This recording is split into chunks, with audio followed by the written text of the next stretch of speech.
All right, welcome everybody back to another episode of the Commanders Film Room. I'm one of your hosts, George Carmi, joined here with Mark Bullock and Nick Ackridge. Definitely give us a follow on Twitter, on X, and also follow us on YouTube so you don't miss an episode every single week as we go through all the film and all 22 of the Washington Commanders. Gentlemen, we're breaking down some pretty disappointing film against the Cowboys, 22-44 loss. For back-to-back weeks, we had a 25-24 loss of the Bears, which was a heartbreaker with a turnover by Jaden Daniels. And this week was rough from the start. We had a pretty competitive game early on. I think the Commanders were up at one point, maybe 8-7 or something in regard to that. And it got ugly really quick. Nick, I'm going to throw you a question. So obviously, for the past 2 weeks, the Washington's offenses look pretty inept. Granted, there has been some injuries on the offensive side of the ball. Wide receivers have been a little bit hurt, but we just can't really get things going. And Bill Krosky-Merritt kind of came in hot against the Chargers, but kind of slowed down the past 2 weeks. What do you attest that to? Why is the offense slowing down, in your opinion? Yeah, I think the biggest thing is injuries and lack of consistency along the entire offense. Really, like there's just no consistency of who's going to play week in and week out, and you just don't know. Wide receiver ones are bless his heart, Chris Moore and Robbie Chosen. It's going to be pretty tough to have a successful offense. And in the past, they've kind of shown that they can sort of withstand that. But with Jaden missing some games and coming back, it's just been kind of a mess right now. It doesn't really excuse the run game. The run game could still kind of be better. But yeah, it's just injuries are tough, and they just keep coming. Absolutely. Injuries are definitely adding up. Obviously, a lack of chemistry is hurting the offense as well. But Mark, honestly, the offense probably, I would argue, is the better side of the ball, which is kind of sad and kind of hard to point out. Against the Cowboys, the defense really struggled, giving up explosive plays consistently, including a 74-yard touchdown pass to CeeDee Lamb, a 44-yard pass to George Pickens, a 33-yard run to Javonte Williams, amongst others. Mark, I know you wrote a couple pieces on Substack, which you guys should definitely subscribe to. But in your opinion, Mark, what do you think is going on the defensive side of the ball? Is it a scheme thing? Is there a talent issue, in your opinion? As we've kind of broken down a couple of times on here so far this season, I lean more towards the players need to execute better. And yes, there are definitely things that they could try and do schematically, and I tried to write that this week where there are some schematic changes they could try, because at a certain point, yes, they did design the defense to be sort of a heavy man coverage team, but if two of your corners are getting beat consistently in man coverage, you either have to change the players or you got to try to adjust the scheme and start playing some zone stuff. So yes, I think there are some scheme things that they can do, but I do think Joe Witt has been trying to do some different scheme things, and it's almost like whatever he's trying, the players still aren't executing, and we'll hopefully see that in some of that in the film. So I generally lean more towards it's the players have got to start stepping up and playing to the level they can do, because there's talented players there. They just need to figure it out, and in some cases it's literally just play better football. In other cases it's communicate better and not have mental lapses and that kind of thing. But generally speaking, for quite a few guys, it's play better. And it's pretty interesting because there's a lot of draft capital that's been invested in the defense, right? Trey Amos, Mikey Sanders, still 2 second-round cornerbacks that are there. Johnny Newton's a second-round defensive tackle, as well as Daron Payne, first-round defensive tackle. We're still seeing some lapses in regard to that. But you guys are here for the all-22, so we're actually going to throw that up here right now. Mark's going to break down some of the defensive lapses, and Nick's going to chime in as well. And we're also going to discuss next steps and what can we potentially do to salvage the season. So, Mark, I'm going to throw it over to you. Yeah, so you should throw this up with like an NSFW warning, because it's bad. Yeah, really bad. Yeah, it's not great. So we'll start with some of the coverage issues. We talked about how they want to be a man coverage defense, and when you play man-to-man coverage, it's a lot about winning one-on-one matchups, and they are currently not doing that very well. And in particular, I don't want to make this a Marshawn Lattimore is terrible and bench him and cut him kind of show. I don't like tearing down players, but Lattimore is someone that is struggling a lot this season, and we'll see that in the next few plays here. So this is an early 3rd and 5 play. we've got two receivers stacked here. It's CeeDee Lamb, I think, and George Pickens. And Pickens is going to go in motion across the formation, and he's just going to run an out route. They're going to run kind of a smash concept where he runs an out route and the outside receiver runs short and underneath. Lattimore is out here. He's going to follow him across, and then he's going to get beat, as we will see. So we'll run this through. And teams have been using this sort of stuff for a while, these motions, and get these guys on the move and then put them in leverage disadvantageous spots, and it just continues to work. Yeah, and we'll see that they tried to make some adjustments and that didn't work either. But you'll see here. So we get in motion, and Lattimore doesn't get into too bad of a spot. He manages to get himself with outside leverage against what is an outside breaking route. And Pickens, when he comes out of his break, you can see he's releasing slightly wider towards these numbers rather than just straight down the field, and that's forcing Lattimore to widen. And typically, when you do this kind of thing, the corner's thinking, okay, he's forcing me to widen because he wants to create space inside to break inside. And so that's what's going inside Lattimore's head right now. Is the reason he's widening is because he's trying to create space to go inside. And so when he widens, he gets to this point, you can see Lattimore opens his hips inside, anticipating an in-breaking route. But at this point, Pickens makes it fairly clear that he's going to break outside. And you can see that by he's giving a little fake here, a little jab inside, and then he starts breaking outside. And at this point, Lattimore is thinking, okay, he's actually going outside, and he's probably running some sort of fade or sort of slot fade or corner route to the back pylon of the end zone. So I need to execute what's called a speed turn, which is turning your back to the receiver and the quarterback to be able to flip your hips and stay on top of the route. But what that does is you can see that he's got a bit of a blind spot behind him now, which is where Pickens is running his route into.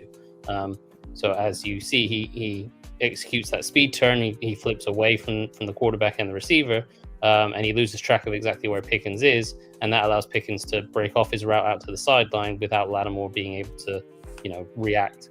And so you can see Lattimore ends up taking a couple of steps further down the field as Pickens breaks off his route. Now, I would say this is one hell of a throw by Dak Prescott because he's under pressure here, and he gets. Yeah, it's a great rep from Daron Payne as well. Yeah. So it's not all about they're not getting any pressure. This is pretty good pressure, but it's hard to get pressure when the quarterback. And again, Dak Prescott does a great job here getting this ball out while getting hit by Daron Payne. But this is clear separation as Pickens breaks outside, and by the time Lattimore realizes what's going on and is able to stop his momentum and start to break down to the ball, that's a good 4 or 5 yards of separation.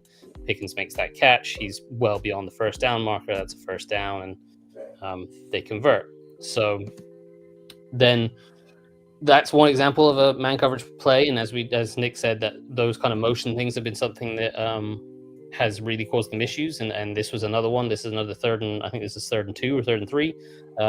This time it's Sanders still against CeeDee Lamb in the slot, and this is another little pick play. This is another thing that teams have been doing against their man coverage, and they've not been able to really stop it. So what was going to happen is CeeDee Lamb's in the slot here. He's going to start going in motion across the formation, and Sanders still is going to follow him, and that's going to tell the offense that, okay, we're in man coverage, and he's going to pivot back outside and line up back where he was, and then he's just going to run a quick out route with this outside receiver running a initially in-breaking route to create traffic for Sanders still. So we're going to play this through. You see that he goes in motion. Sanders still follows. We know it's man coverage.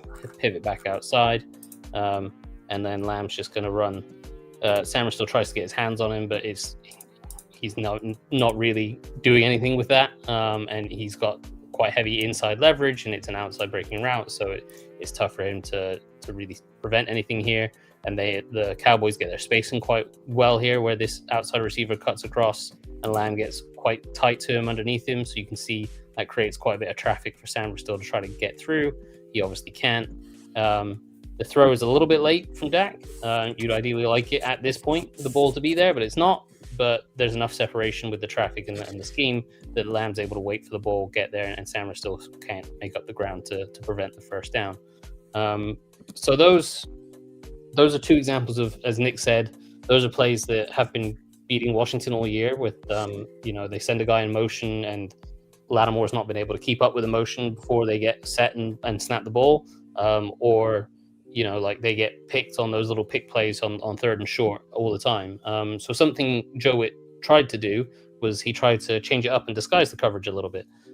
So here we've got Lattimore on this side of the formation, and he's over the tight end, which would suggest it's zone coverage. And when you look at the initial formation here, you've got three receivers to the right.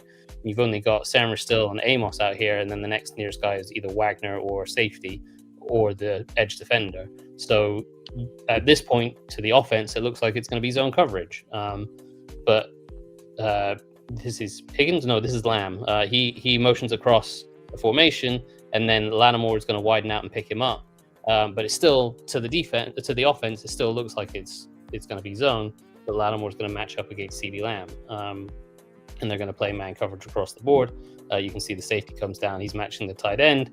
You see Wagner's got the running back. You got the Sammer still on the slot, Amos on that receiver, and that leaves Lattimore playing off with leverage outside leverage against CeeDee Lamb, running kind of a slant route. And what you'll see is that Lattimore just doesn't have any sort of confidence in his game right now. Like, he gives a lot of grounds trying to keep his cushion. And Lamb, I don't think, runs a particularly great route. He kind of stutters and gives a bit of a jab step, but it's nothing like amazing sharp break that he gets into it so quick and out of it so quick that Lattimore has no chance. It's just that Lattimore is so unsure of himself. He's giving himself so much more space in case it's a double move or it's a shot down the field. And that means by the time Lamb comes out of this, Lattimore is really late coming out of it, and there's still tons of separation. There's tons of gap for Lattimore to close, and Lamb makes that catch over the middle before Lattimore even gets within 2 yards of him, and they give up the catch and the first down and move the chains. So that's so wide. Go ahead. I was gonna say that's wide open in the NFL. So 2 of the 3 plays that we watched so far, there's about 3 yards of separation, which is eye opening. He also had Ferguson. Ferguson was open. The deep route on the other side of the field was also open. It's just been a mess. Teams kind of constantly attack this sort of look from Washington. When they're not playing press man, they kind of have this thing down here at the bottom of the screen where their corners and safeties play with really heavy outside leverage, and they kind of get killed on these in-breaking routes a lot when that pressure doesn't get home. And again, they picked up pressure here, and even if Lattimore was in a kind of better mindset, and yes, he's giving way too much of a cushion. I just don't think he's got much of a chance here with kind of the pre-snap position here, and it's just rough. Yep. So yeah, that was to show that like they understand that those motions and those pick plays are killing them. So they tried to do something different where they showed zone pre-snap and they actually played man. That didn't work because the player still isn't executing what he's trying to do. And then we've got a couple of the DPIs here. So this is the deep shot to George Pickens. They're running kind of a sail concept. This version is one I know is cruise, and Jay Gruden liked to call it cruise. So a sail concept, normally you have a deep receiver running a deep post, slot receiver running a corner route, and then something else working to the flat. The variation they call cruise instead of sail is that instead of this receiver running a deep post, he runs a deep corner route or a flag route, and so that there's just sail cruise, kind of nice little wordplay for aquatic. Coaches aren't as clever as they think they are. Yeah. So that's what we're running here. Typically, this is just a clear out route for the sail route, but Lattimore struggles with it, and you'll see he's kind of tentative the whole way. Kind of, you can see he's not playing with any sort of confidence, and he's kind of tentative with his movements, kind of really trying to focus on what Pickens is doing, and he gets dragged inside, and then Pickens is able to cut across into his blind spot again and work behind him, and again Lattimore just gets beat really easily, and Dak sees that and takes the shot. Now I do think Lattimore is a little bit unfortunate here, because I don't know exactly what the refs want him to do, because this is an underthrown ball, and you see this quite a lot with underthrown deep shots where the corner is recovering. Corners are taught when they're what's called out of phase to not look back for the ball. So when they're trying to recover, they're trying to catch up to a receiver. If you look back for the ball, you risk missing where the ball is, but also completely losing track of the receiver and giving up the catch anyway. So what defenders are taught to do is watch the receiver's eyes, watch the receiver's hands, and just try your best to get back and put your hands in at the catch point to try to break it up. And that's what Lattimore does here. He instead of looking back for the ball, he follows the receiver's hands and he gets his hands in at the catch point. He's not shoving Pickens out of the way. He's not like tackling Pickens before the ball arrives. He's just getting his hands in at the catch point. So I actually think and you can see he's not like taking him down or anything like that. He just has fallen down at the end of it because he's lost his balance. I think that's a fairly decent recovery. Obviously, the position to get there was not good, and if it was a good throw, it was an easy touchdown. But I think he's unlucky to get a flag there. But he does get called for the flag, and generally, when you're not playing well, you do get those things called against you anyway. Yeah, I think I have a long-standing hatred for underthrown deep balls that result in pass interference. Like it's one of the most unfortunate things for corners. Sometimes they've put themselves in that position, like we just kind of showed there. But I hate it. I feel like as a ref, you should know that shouldn't be rewarded. If I was an offensive coordinator, if my team's struggling, chuck up a deep ball that's underthrown, see what happens. That's all I would do. So, Mark and Nick, can I ask a quick question if you don't mind? So just watching the film, like what comes to mind is how do you combat this, right? So we're seeing that Lattimore, lack of confidence and potentially his Achilles heel right now. And, I've been a proponent of maybe letting him sit down for a little while because his mind's kind of out of it. But in regard to the picks, in regard to the, breaking through the traffic, for lack of a better word, how do you combat that? Because it seems like that's pretty common in the NFL. Do you guys have an answer potentially to that? Less man coverage. Okay. I think that or match. Go ahead. Yeah, or match. But I wouldn't trust this defense to really match things right now. It's the fundamental problem right now that Joe Witt has on defense. Is the way to combat it is have good communication and be able to switch these routes. Mm-hmm. We've seen for weeks now that is just not going to really happen. Mm-hmm. So when you're forced to play a lot of man coverage, a lot of fire zone that they play, it's going to be a problem, and there's just no real way to combat it other than just simplifying everything on defense and playing just very, very simple drop coverages. Like that's kind of really all he's got left right now. And he did some of that in this game and had kind of some success with it. But yeah, so we'll look at one more rep of Lattimore here before we kind of let him off the hook a little bit. So this is the second DPI I think he got in this game. He's matched up in the slot here against CeeDee Lamb this time. Lamb's just going to run a deep over. I'm going to focus on that. Nick can talk through other parts that he wants to talk to on this play. But at this point, it's just Lattimore against Lamb. And you're going to see off the snap, it's not a particularly strong move or strong release. And Lattimore playing at his best probably forces this. He gets a little more disruptive. He gets his hands on the guy and he forces him off his path, disrupts him off the path, knocks him inside the hash marks where he's then got to try to get back onto the hash marks to get back on his path and stuff. Lattimore here is not doing any of that. He's not being aggressive. He's being very passive. He's just opening his hips and running. He's not trying to get his hands on him at all. And you can see he's not trying to close the gap and stay hip tight to him as a prime Marshawn Lattimore would do. He's just trying to run with him. And Lamb is able to then just release freely, go wherever he wants to go. And then he's running a crossing route, and crossing routes are very hard to stay with anyway when you're playing man coverage. It's just hard to run with a guy running away from you, right? And so as Lamb breaks this over the middle, Lattimore gets quite grabby. You'll see from the end zone angle, but you can kind of see here that he kind of grabs onto his hips and just kind of tackles him at the catch point. I think, I did have the end zone angle. So, you can see he's kind of letting him go. And then he starts getting really grabby at the top of the route because he knows he's getting beat. And again, here he gets grabby around his hips and essentially just tackles him, stops him from getting to the ball, quite clearly pass interference. Nick, I don't know if did you want to talk about? Yeah, if you kind of go back to the start of it, this, for me, kind of summed up the entire kind of day. This is just straight up man coverage, and typically what you're going to want to have is your safety is going to drop into a deep middle here, which is middle of the field. And to me, this looks more like Quan Martin is dropping into a deep half, like they're playing cover 2 man.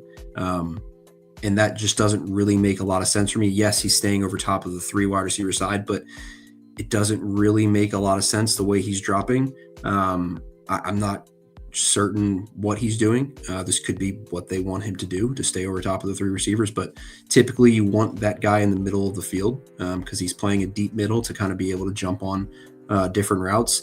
If he's in the middle of the field, you can make an argument that he can close on this and have a little bit of an impact on the throw, but this just kind of summed everything up for me, where it's, you're playing one of the most simplest coverages in all of football. It's just straight up man coverage, deep free safety with a whole player, and it's still a bit of a struggle.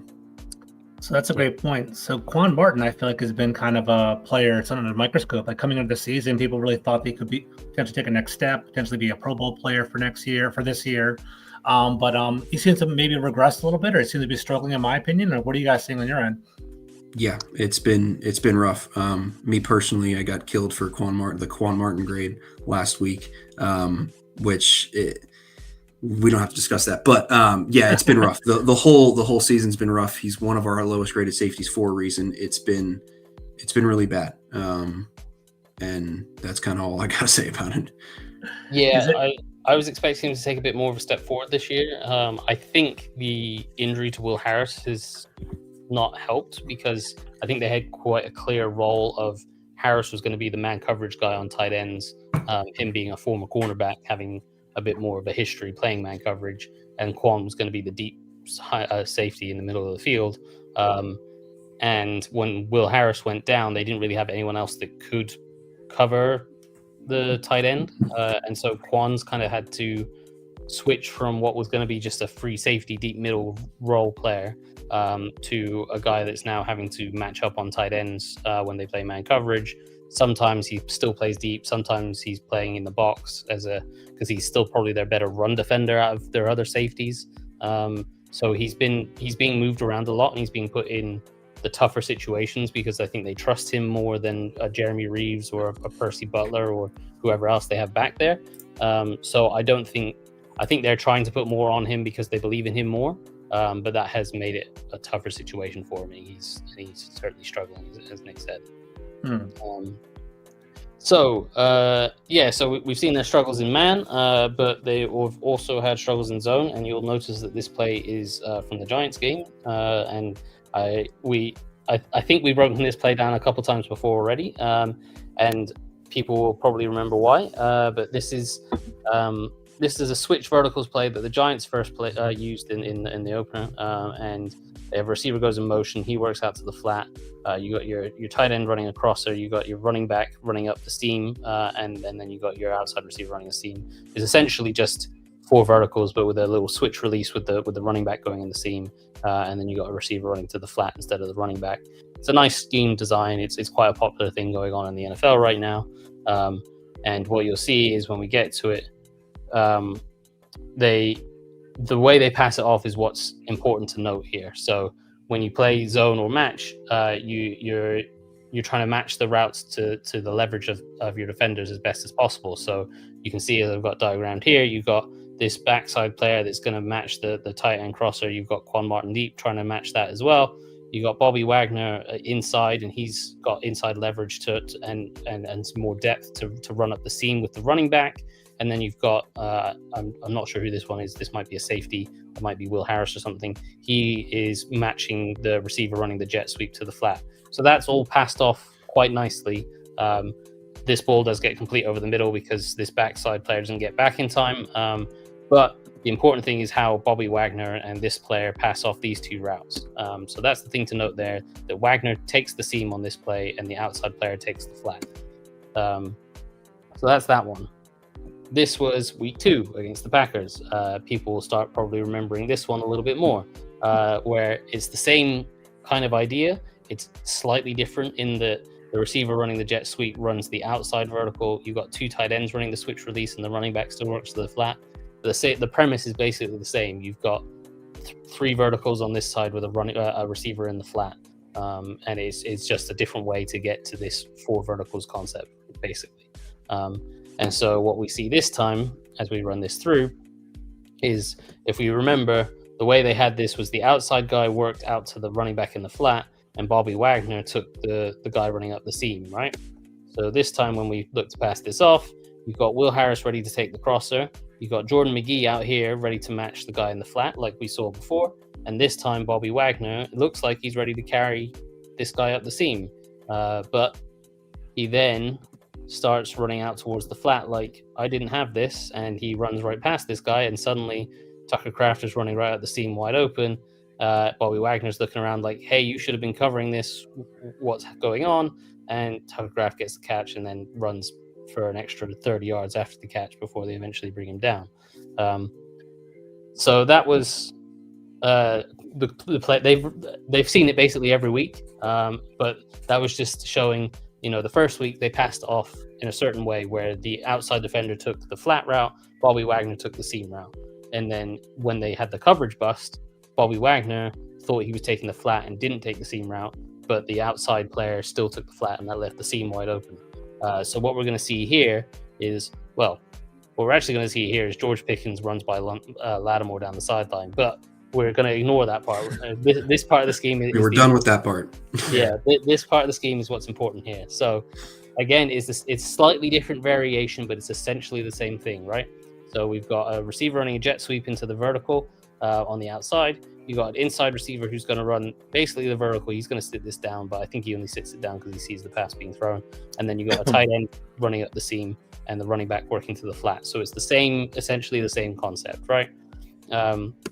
So what we're going to see as we pass this off is this time instead of Jordan McGee, we got Jeremy Reeves here and we got Bobby Wagner here. But the same kind of thing is going to happen. So we're going to snap this ball. Jeremy Reeves is going to see the running back flaring to the flat. Bobby Wagner is also going to see the running back flare to the flat. And as we talked about, the time they covered this well against the Giants, this player covered the flat and Bobby Wagner took the seam route. When they had the bust against the Packers, they both took the flat and Bobby Wagner was beat up the seam. So this time what happens?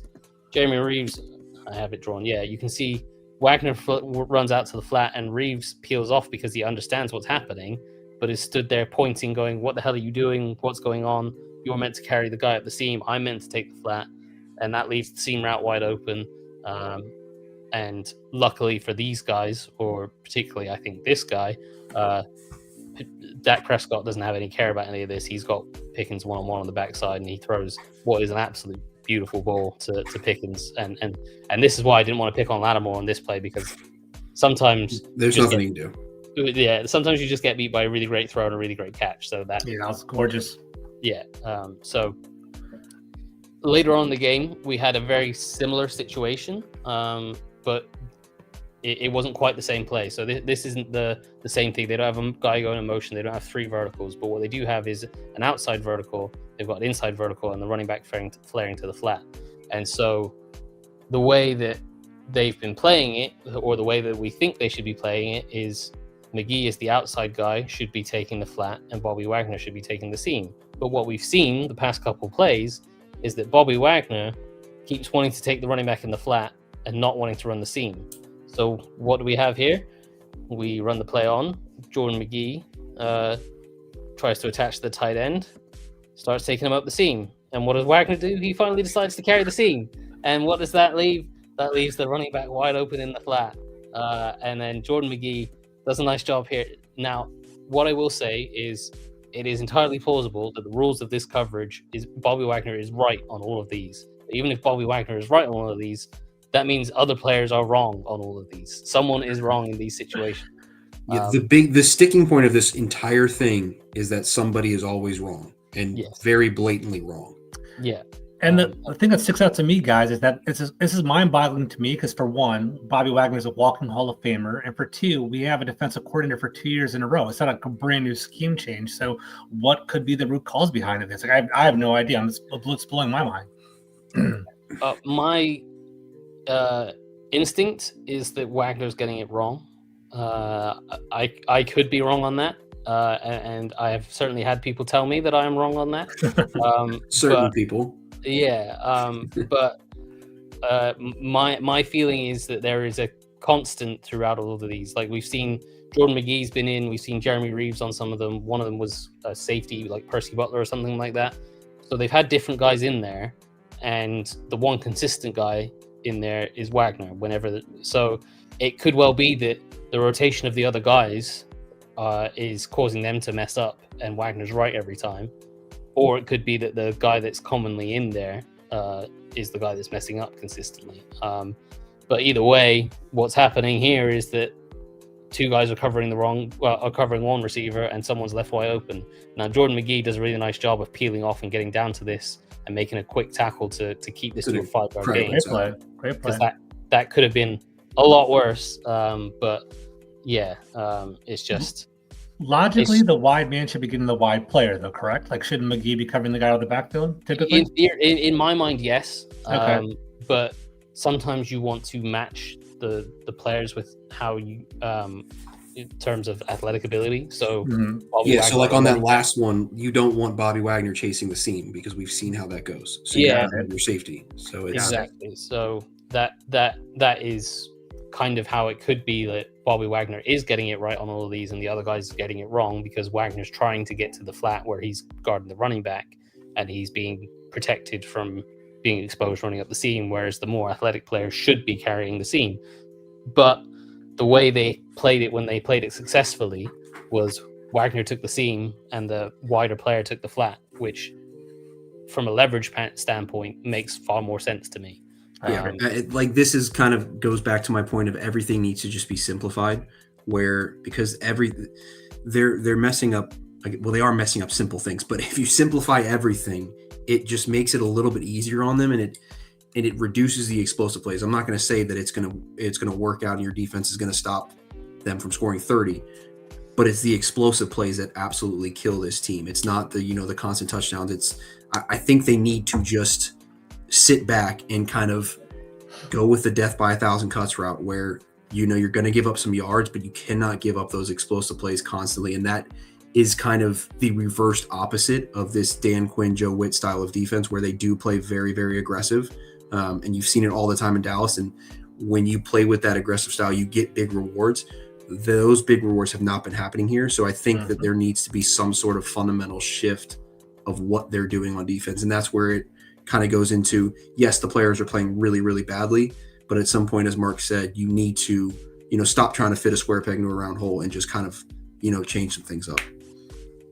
Yep, I agree. And I wrote as much on Substack this week where I kind of showed that some of the things that Joe Witt did later in the game, they started to play a lot more just basic zone coverages, and they had some success playing just some pure spot dropping cover 3, pure quarters, and they had a little bit more success doing that.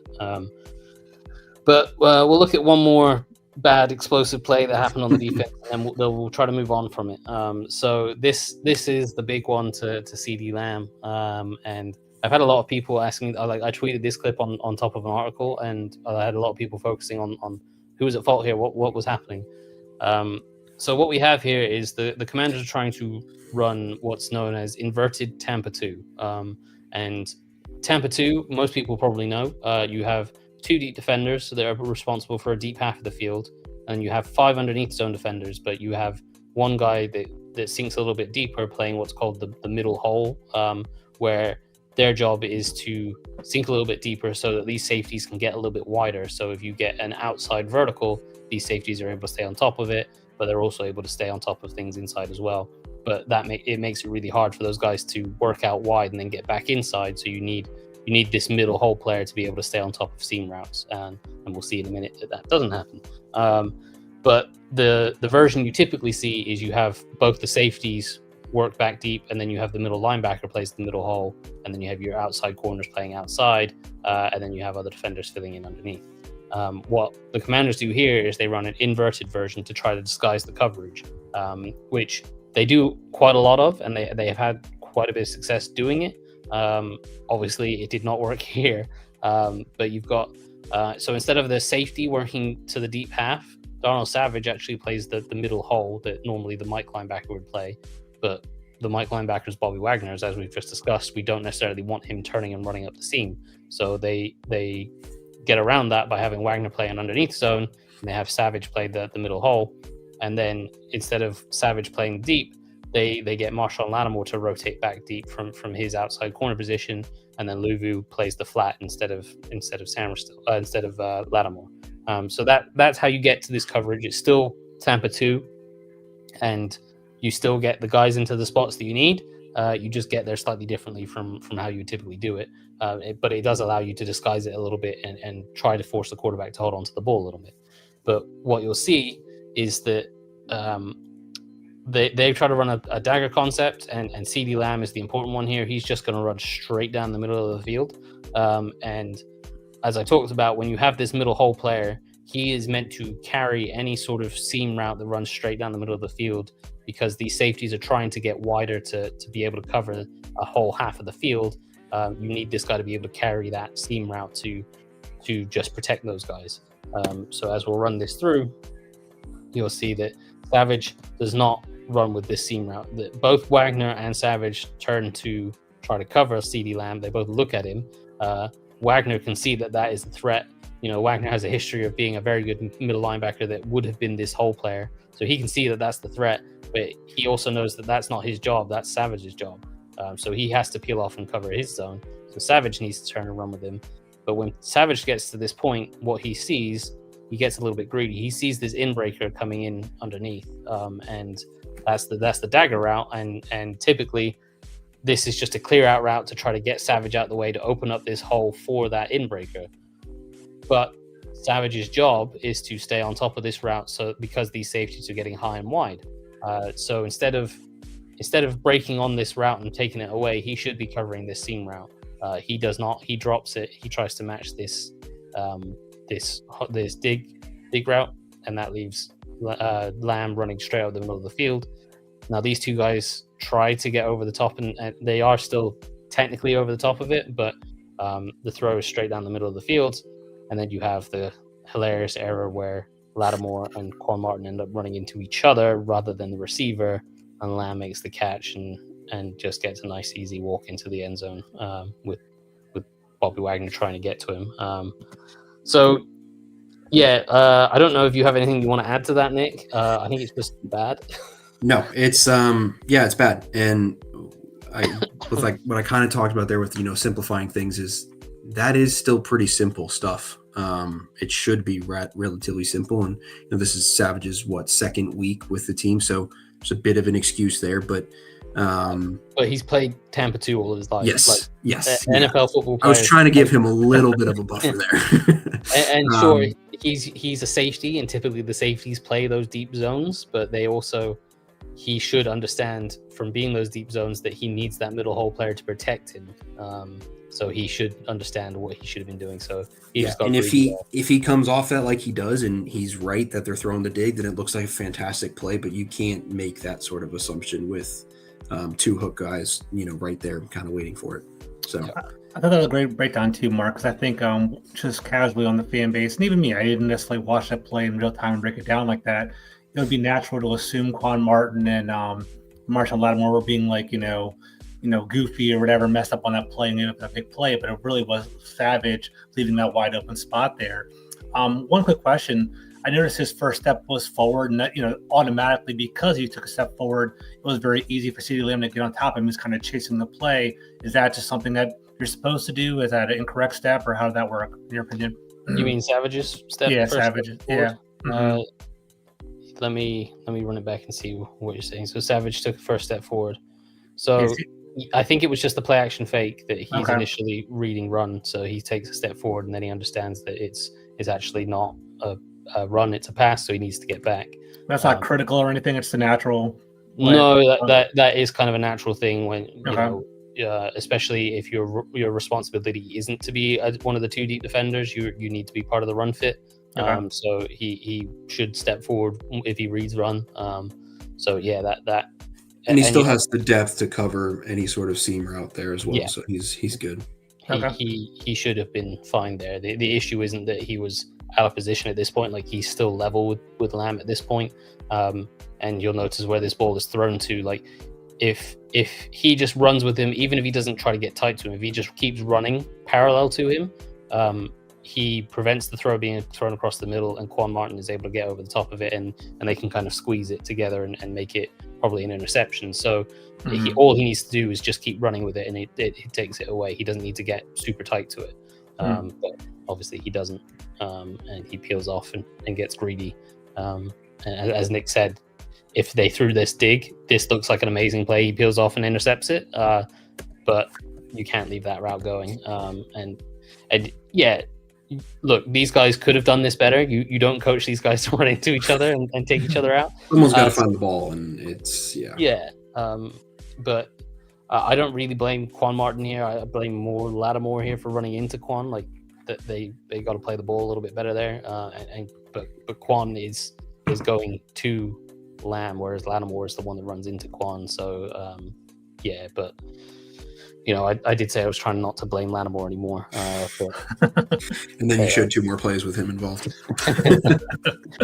Anyway, so that is enough of the I guess the doom and gloom of how badly they played coverage. I thought another thing we might try to look at, something I wrote on Substack today, was Dorrance Armstrong is obviously a huge loss. He was playing really high level football, and he was out injured. He suffered an injury in the game. I don't know if they've announced what the injury was, but it looked to me like a knee thing when he pulled up in the game, and he's out for the season. So that is another defensive end injury. So that makes, you know, they had Dietrich Wise for a few games, and he got injured. Javonte Jean-Baptiste stepped up when Wise went down, then he got injured and he's done. And now Dorrance Armstrong has gone down. So they are down 3 defensive ends, which is a tough spot to be in, especially when it wasn't their, you know, strongest position going into the year anyway. So I thought what we could look at for a little bit here is a couple ways they can try to make up for not having Dorrance Armstrong. And there's 2 different parts of this. One is what they can do in the run game and from a front perspective to try to make up for it, and the other is what they can do from a pass rush perspective. So first we'll look at the front, and this is what they kind of tried to do in this game, and I think it's something they will probably do moving forward, which was they basically transitioned to a 3-4 front where they have the 3 defensive tackles, Deron Payne, Eddie Goldman, and Javon Kinlaw on this play. Then Frankie Louvu essentially becomes an edge rusher or outside linebacker in the 3-4. So he moves down to the edge. You got Jacob Martin, who we'll talk a lot more about in a bit. He's the other outside linebacker, and then you got Bobby Wagner, and Jordan McGee comes in as the essentially the replacement Louvu, because Louvu's now the replacement Armstrong. So you basically got a 3-4 front here.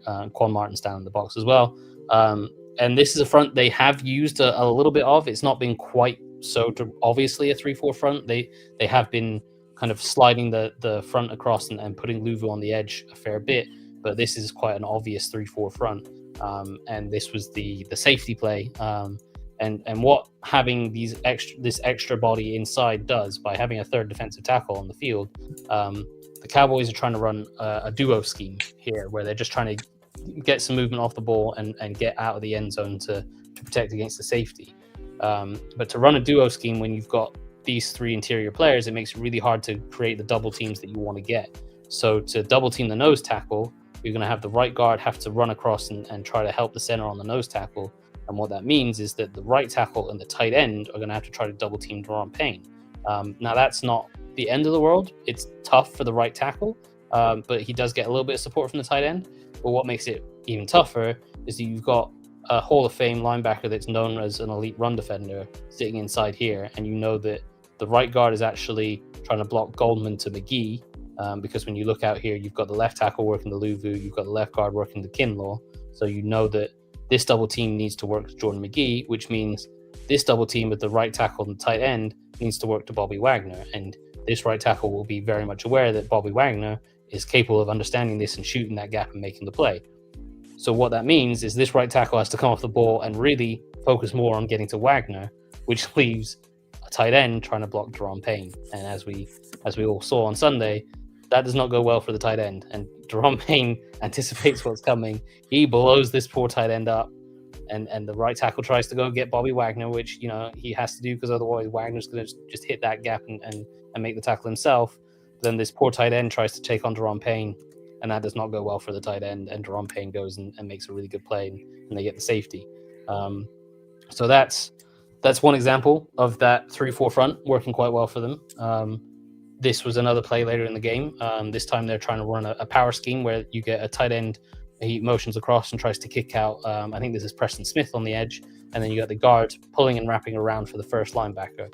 And what you have here is the same 3-4 front, where you've got, I think this is Sheldon Day here. You've got, I think there's a Goldman again on the nose, and then you've got Javon Kinlaw this time. Then you got again Luvu playing as an outside linebacker, and Jordan McGee replacing Luvu as the second linebacker with Bobby Wagner.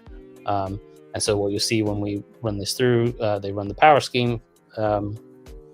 You get quite a few nice blocks. You get one bad one for Sheldon Day, gets shoved inside pretty easily, but Goldman and Kinlaw feel those down blocks, and they do a really good job scraping over the top of it and getting inside. Preston Smith feels this tight end coming across, and he dips underneath it really well. You get Bobby Wagner and Quan Martin filling really nicely with this pulling guard coming across, and McGee has the athleticism to get across and beat this down block. But what crucially happens is typically what this tackle has to do is block inside to prevent a run through for when this guard is pulling to close that gap, and then he needs to hinge back open and stop this outside linebacker from going and running down the running back. Now this right tackle does not hinge back open, which leaves Frankie Luvu completely wide open to go and make this play. But even if Frankie Luvu hadn't done that, if this tackle had hinged and blocked Frankie Luvu, you can see what's happening on this side of the play. Goldman has done a nice job getting over the top.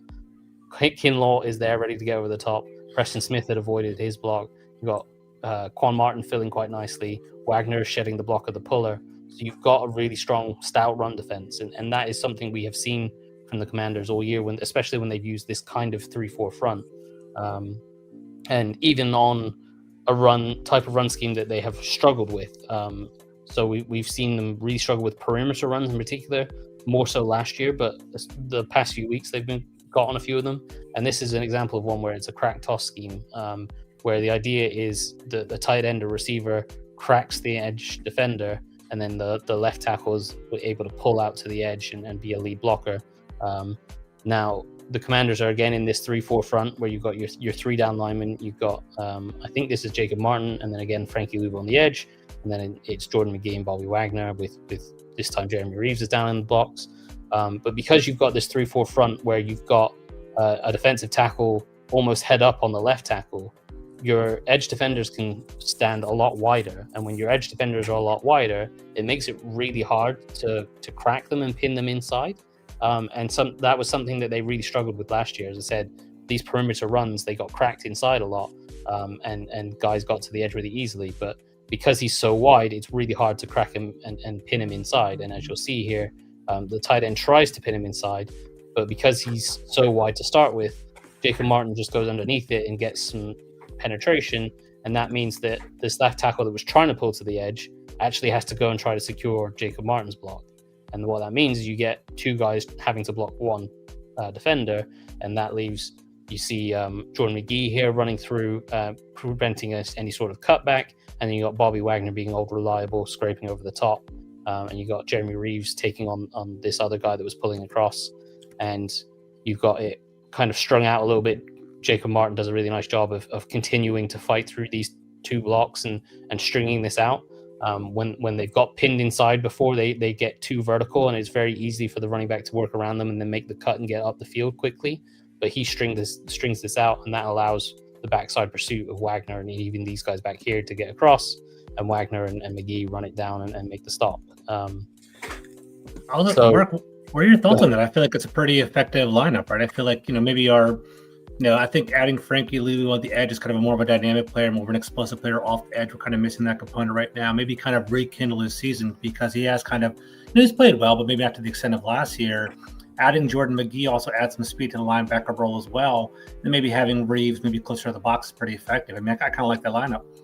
Yeah, I quite like it. And it has been like, they haven't quite done it as much as a base 3-4. They've done, as I say, they've put 4 defensive linemen and then shifted. Typically, it's been Armstrong that would shift inside, and then Luvu would rotate down to the edge, and they just have Wagner as the 1 linebacker behind that. So they've done that quite a bit, and that has been quite effective for them. But this, obviously, as you can see, it is quite an effective front.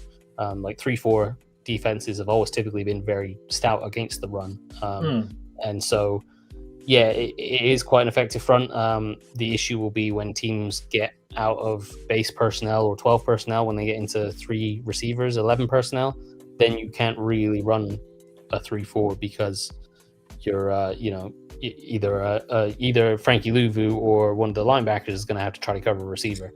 That was going to be my point. Is this is a fantastic front to stop the run, but once teams realize that you're going to be trying to run this front a lot and kind of base out a 3-4, then just throw more wide receivers on the field, and then you're in a tough spot. Yeah. And so I'll get to some other solutions for that part of things shortly. Just one more. This is again that 3-4 front. When you're defending the pass against, you got 21 personnel here, so you got a fullback, running back, and you got a tight end. So you've only got 2 receivers on the field, so you're able to get into that same 3-4 front. But the Cowboys run a play action pass. You're still able to be kind of effective against the pass because you're not outmatched with a receiver on one of these guys.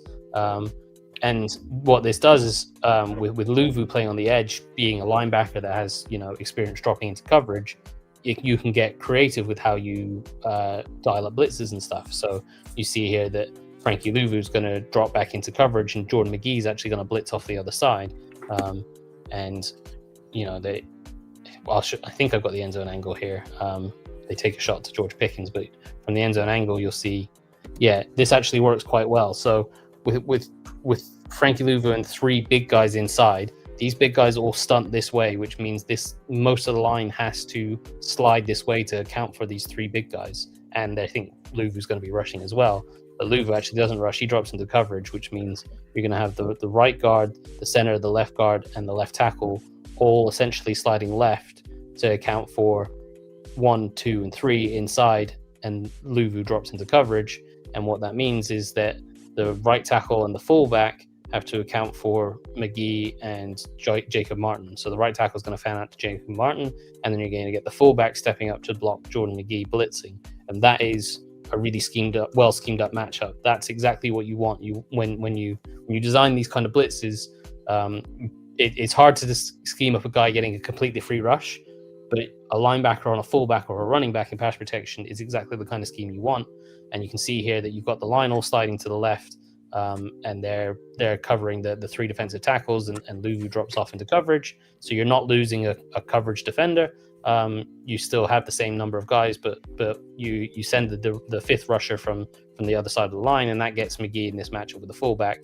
Now, unfortunately, Dak does a really nice job again of delivering a throw quite early, but this time Lattimore, good coverage, sticks tight to Pickens, and they don't complete it. So I think there was while we did say the defense played really, really bad, and they did, there were still some bright spots in this game. Jordan McGee, I think, played his best game of his career, and in sort of an increased role. And Jacob Martin, I thought, played really, really well as well, especially as a pass rusher, which is encouraging to see considering you just lost your best pass rusher. So there were still some bright spots. I've touched on Daron Payne as well. He played really well. So there were still some bright spots. It's really tough to see those bright spots when the coverage is getting absolutely torched like they are. Yep. So we were talking about that 3-4 front is a really nice thing that they can use against 12 personnel or 21 personnel. When you get into 3 receivers, it's tough to run a 3-4.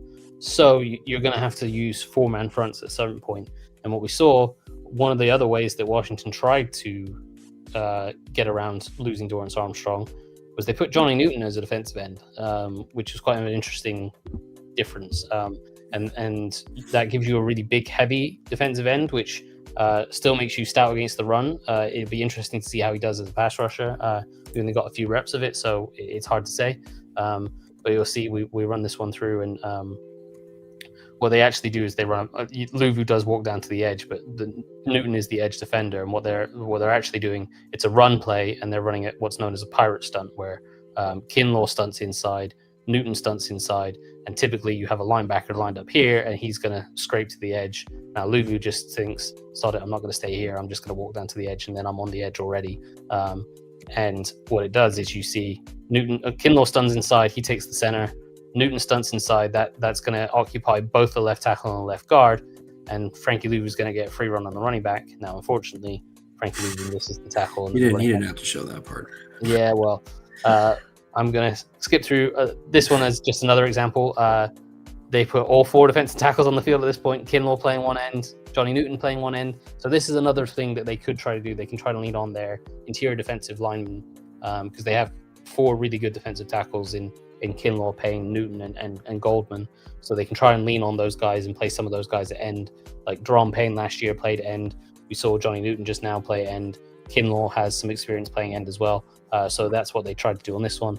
Unfortunately, we didn't really get to see how it would play out because Dak fumbled the snap. But it would have been interesting to see how that one played out. Do you guys have any strong feelings one way or the other for Newton? I feel like he's been kind of under the microscope as well, like as a second-round pick.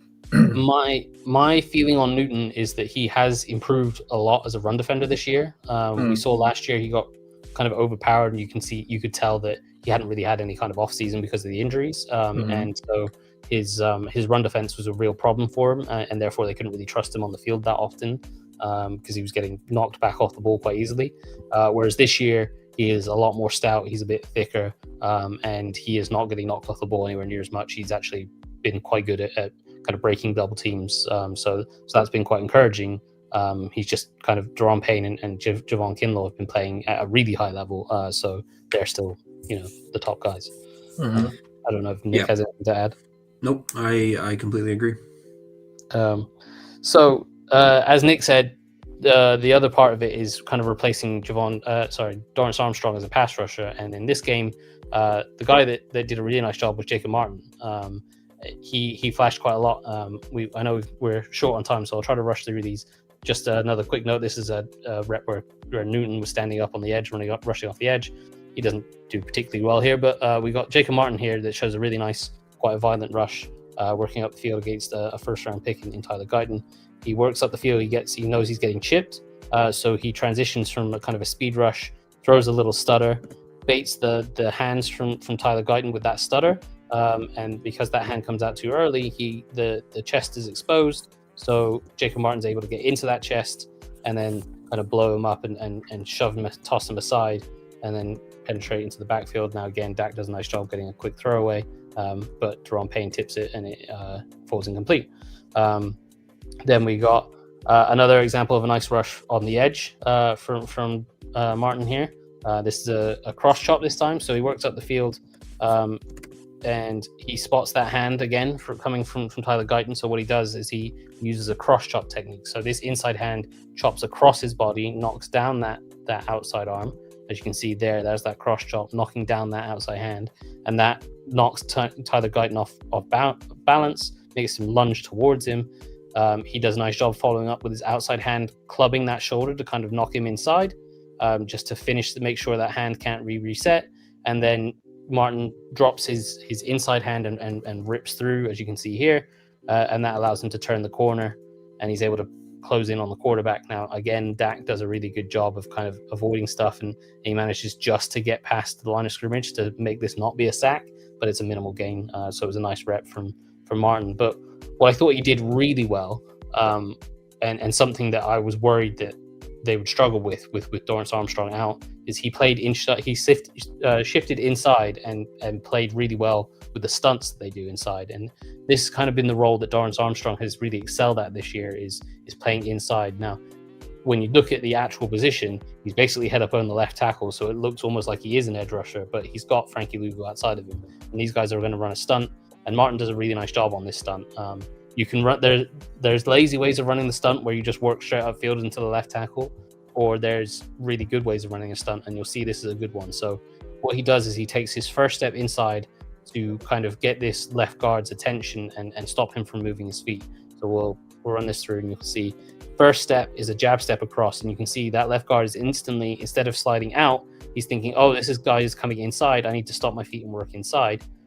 That messes up his footwork and make him have to redirect, and we know interior offensive linemen typically aren't great at doing that.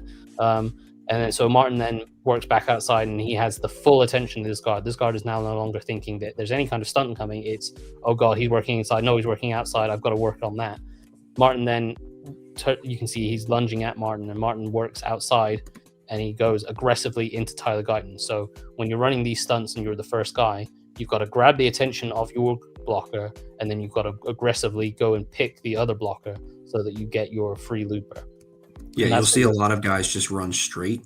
Like Mark said, they'll just run straight at the inside shoulder of the tackle, and it's just like it just kind of gives it away. So it's a great job of selling it, even though he might not. I can't remember if he actually wins on this play, but it's another which he kind of does. So so he does a nice job of as Nick said, kind of setting it up and then running into Tyler Guyton, and the guard recognizes what's happening, and so he peels off and does well to get to Luvu, but by peeling off, Guyton hadn't had a chance to really secure the block yet, so that leaves quite a big gap for Martin to break through, and Tyler Guyton does his best to kind of hold him off, but he does still generate pressure, forces Dak off the spot, and then you get Von Miller looping across from the other side to kind of go and chase this down, and Dak feels the pressure and tries to force this ball in here, and Darnell Savage comes down and breaks it up, and that could have actually been a potential interception opportunity, but he knocks it down.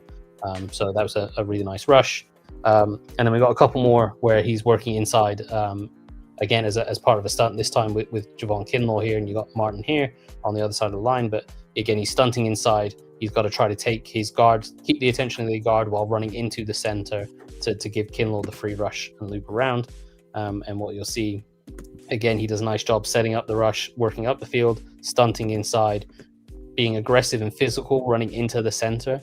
He gets both guys with him.